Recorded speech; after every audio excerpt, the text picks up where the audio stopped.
उचल उचल तिला, उचल उचल तिला, दिवाणावर घेऊन जाऊया. हा सचू, उचल तिला. मावशी आणि इकडे सावकाश सावकाश सावकाश. मावशी मावशी, सचू पाणी दे, सचू पाणी दे. मावशी मावशी बोल माझी. ए माई मावशी, डोळे उघड मावशी, बोल माझी. ए मावशी मावशी, ए मावशी.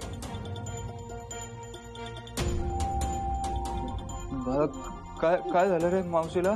पाणी दे ना सचू, लवकर पाणी दे ना. पासो पासो.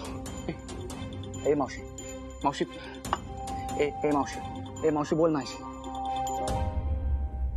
सचू रिक्षा बघ, रिक्षा बोला लवकर. काय झालं मला काहीच कळत नाहीये. अचानक यांना काय झालंय मला काहीच माहित नाही. मावशी मावशी उठा ना. ए वल्ले वल्ले, तू काही केलं नाहीयेस ना नक्की?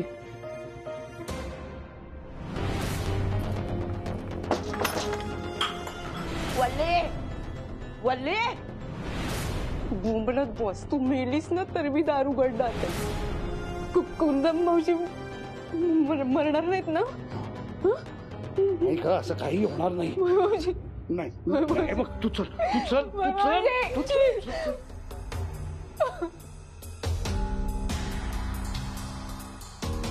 रिक्षा.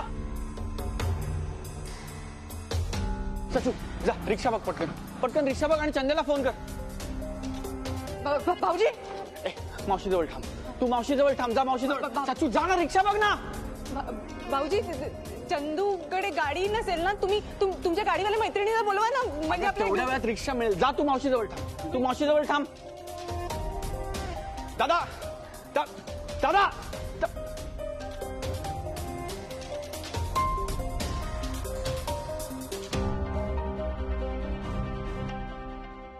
काका, ओ काका, ओ काका, ओ काका, उठा ना, उठा ना. अहो हॉस्पिटलला जायचंय, लवकर उठा. बाहेर या, बाहेर या. माझ्या आईला बरं नाही काका, हॉस्पिटलला जायचं. या ना, या बाहेर या. या या या, गाडी चालवा, गाडी काका, हो काका. काका मला माफ करा, मला माफ करा. उद्या सकाळी तुम्हाला तुमची गाडी मिळेल काका.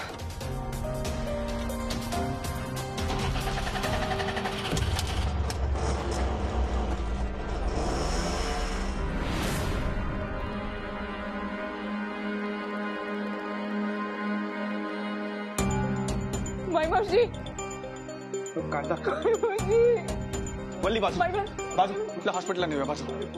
भाऊजी मी कांदा नाकासमोर नेला, मी पाय सुद्धा तोडले. पूर्ण कर, इकडनं. त्यांच्या जीवाचं काही बरं वाईट नाही. वल्ली काही होणार नाही तिला, काही होणार नाही तिला. पाय धर चल, उतर सावकाश. भाऊजी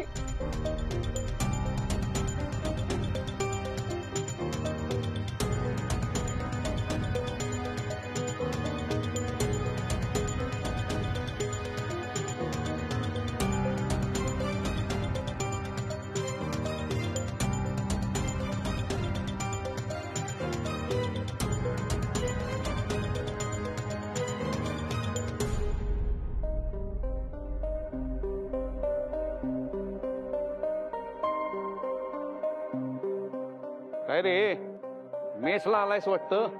नाही, डबा घ्यायला आलो होतो. सॉरी, जरा उशीरच झाला. अरे तुमची माईमावशी पडली. काय? हो, तिला आत्ताच दवाखान्यात दाखल करायला नेलंय. कधी? आत्ताच.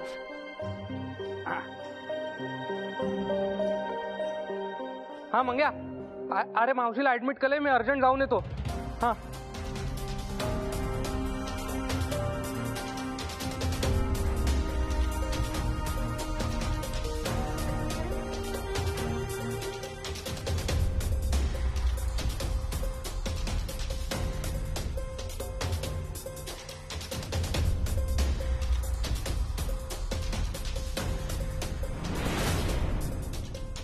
मावशी, तुला लवकर बरं व्हावं लागेल.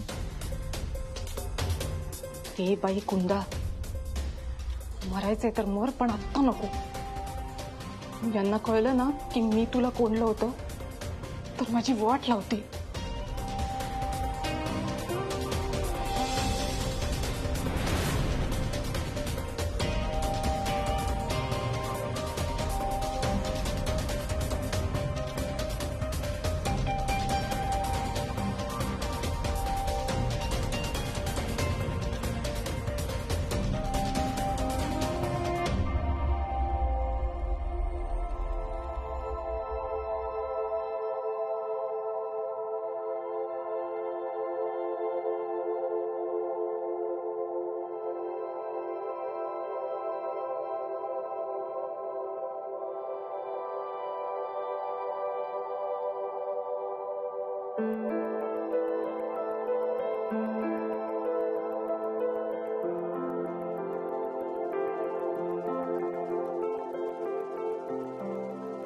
सर, होईल मावशी बरी.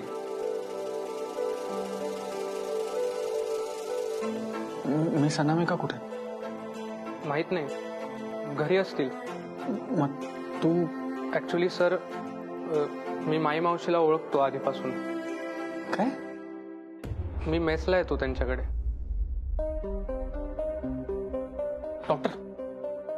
डॉक्टर कशी मावशी? त्यांच्या शरीरात प्रचंड डिहायड्रेशन झालंय. सलाईन लावलंय आता. बीपी सुद्धा ड्रॉप झालाय.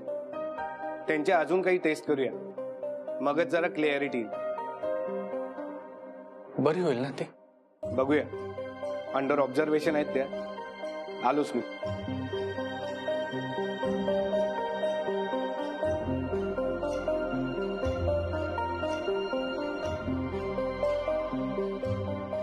मावशींशी बोललास?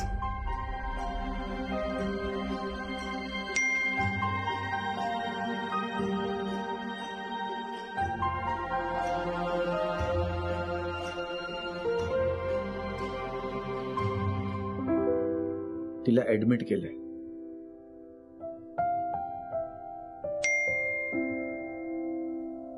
तिला ऍडमिट केलं?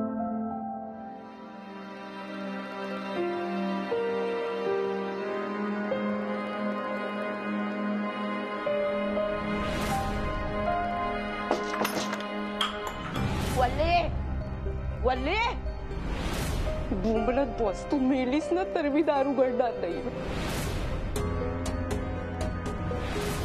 तू काही केलं नाहीयेस ना नक्की?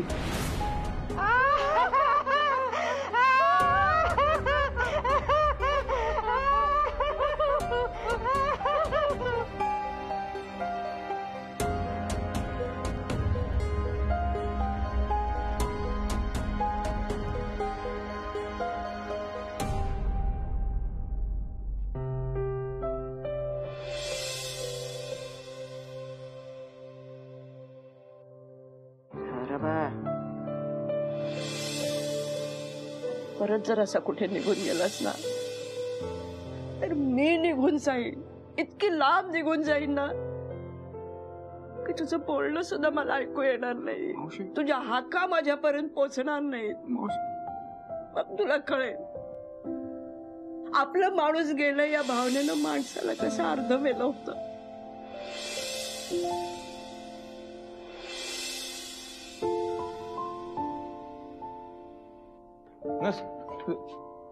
मावशी शुद्धीवर आली का? हो, त्या आल्या शुद्धीवर.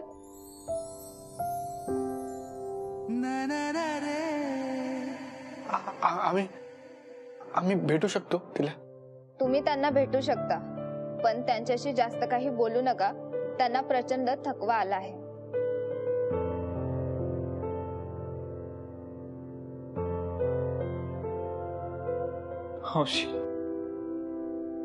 सच्चू, सच्चू बाळा रडू नको. अरे खामकी आहे मी. काय एवढ्यात जात नाही बघ.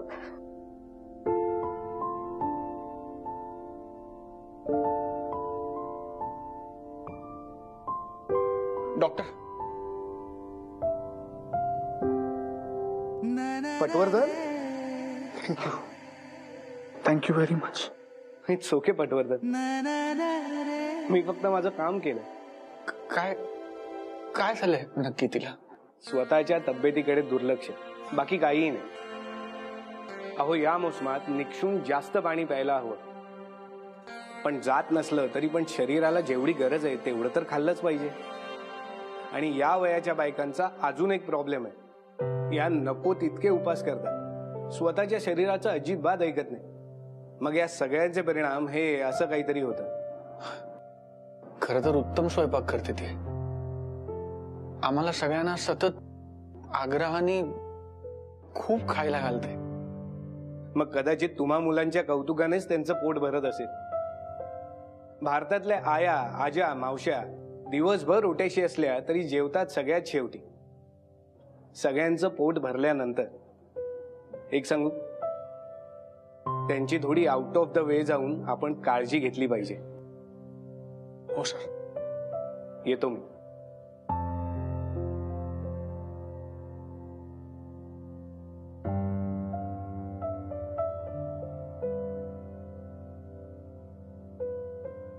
नील, अरे बरी आहे रे मी.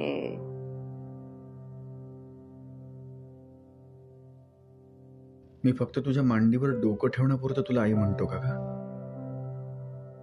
तू वेळेवर जेवतेस का नाही इतकी साधी गोष्ट माहिती नाही मला. सौरभ,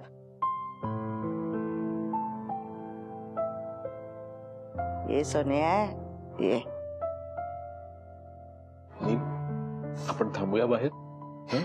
फार गर्दी नको. हा ये. जा रे जा बाळा जा.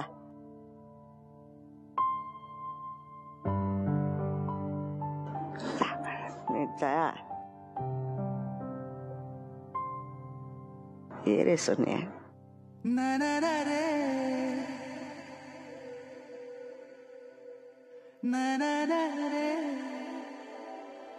तुझ्या जीवाला घोर लावला ना रे.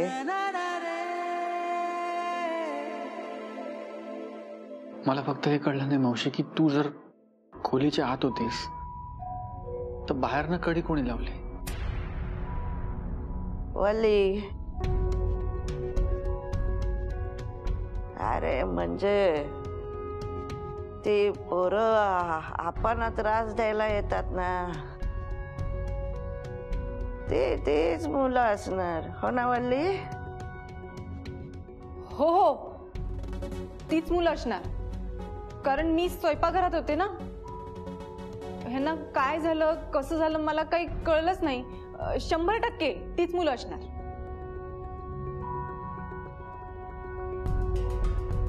तू जास्त बोल नकोस, आराम कर. मी आहे बाहेर.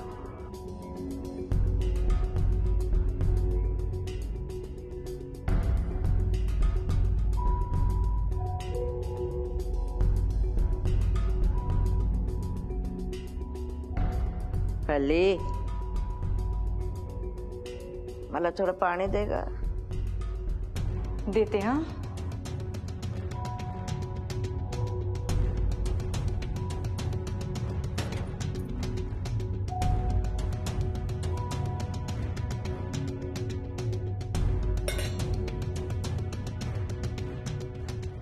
पाच जरा.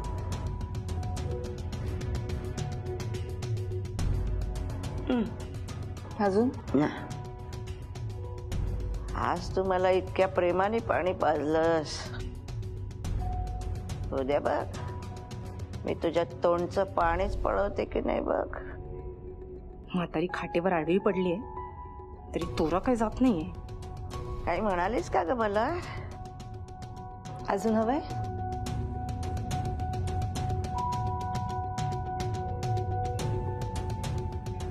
वल्ली, धन्यवाद. पाण्यासाठी नसेलच. अगे बरोबर ओळखलंस.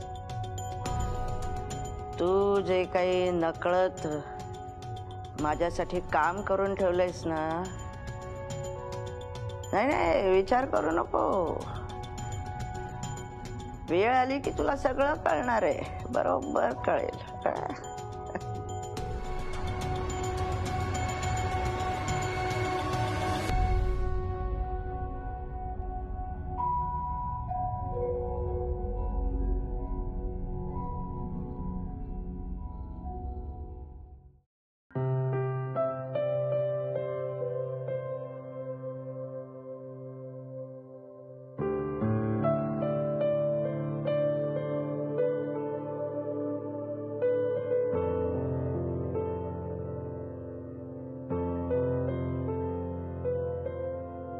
दादा, अरे सॉरी हा, माझा पहिला पगार पण नाही झालाय ना अजून, तर मदत नाही करू शकणार काही. वेडास का तू? अरे पैशाची अडचण नाहीये, पैसे आहेत. आणि तू बाकी मदत केलीस की रे? कुठे काय मदत केली दादा, भीतीने गारठून तर गेलो होतो. आई बाबा गेले तेव्हा जसं वाटलं ना तसंच वाटलं. असं वाटलं की एक एक करू सगळे सोडून चालले.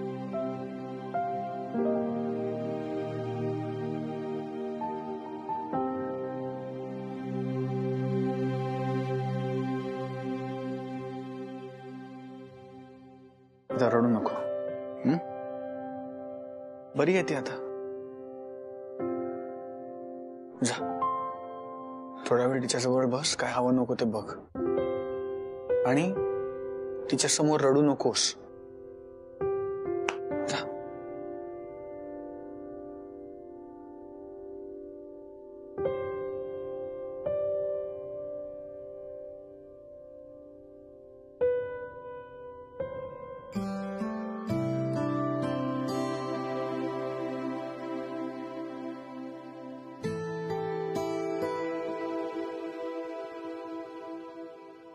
पट्या, हा, काय झालं अचानक मावशींना?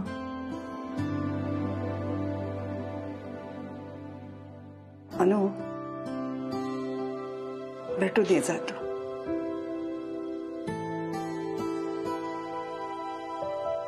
अनु,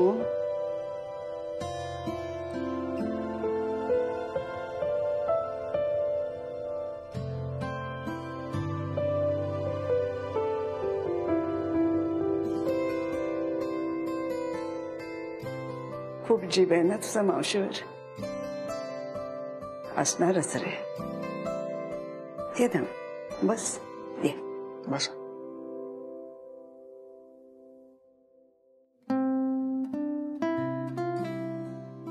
ये ना, बस अरे.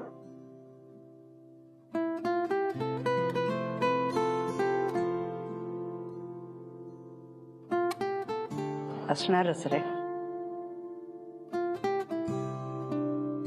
मग रडून घे ना, मोकळा हो. काय माहितीये का, आपलं दुःख आपणच दाबून ठेवलं ना तर त्याचा फक्त आपल्याला त्रास होतो. हातात तर काहीच मिळत नाही. आणि आपलं माणूस म्हटलं की माया लागणारच की रे. आणि एकदा माया लागली की त्या माणसासाठी जीव तुटणं, त्याचा विरह सहन न होणं, हे सगळं सगळं आलं बघ. यात काहीही कमीपणा नाही आणि दुबळेपणा सुद्धा नाही. अरे आता वेळ आली त्यावेळी मावशीच्या बरोबर उभं राहिलासच की नाही तू. तिला इथे घेऊन आलास, उपचार केलेस, हातपाय नाही काढून बसलास तू. अरे मावशी म्हणजे आईच असते का रे दुसरी. मला कळतंय तुझं दुःख, म्हणून म्हणते जे काय मनात असेल ना ते बोलून मोकळा हो. बोलून आई परत येणार नाही माझी. खरंय, आई परत येणार नाहीच आहे. पण आई परत यावी म्हणून आपण बोलायचंच नाहीये. आपण का बोलायचं? कारण आई परत येणार नाहीये हे सत्य पचवण्यासाठी. हे सत्य पचवायला आपल्याला ताकद यावी म्हणून. हे जग आहे प्रॅक्टिकल. इथे आपल्याला जर खंबीरपणे वावरायचं असेल ना, आपल्या मनात ना एक कोपरा असतो, इमोशनल कोपरा. तो असा बोलून स्वच्छ करून टाकायचा. म्हणून म्हणते जे काय मनात असेल ना ते बोलून टाक.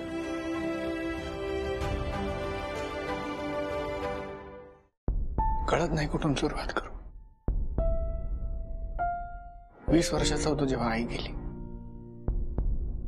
आई गेली आणि असं वाटलं माझं सगळं जगच संपलं. कोलमडून गेलो मी. पुढचे अनेक दिवस गेले स्वतःला सावरण्यात.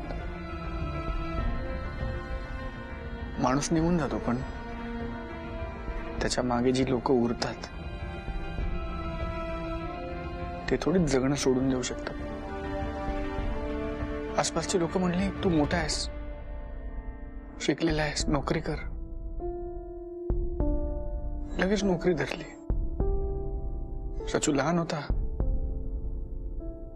त्याची पण जबाबदारी माझ्यावर होती. पण मी मोठा नव्हतो.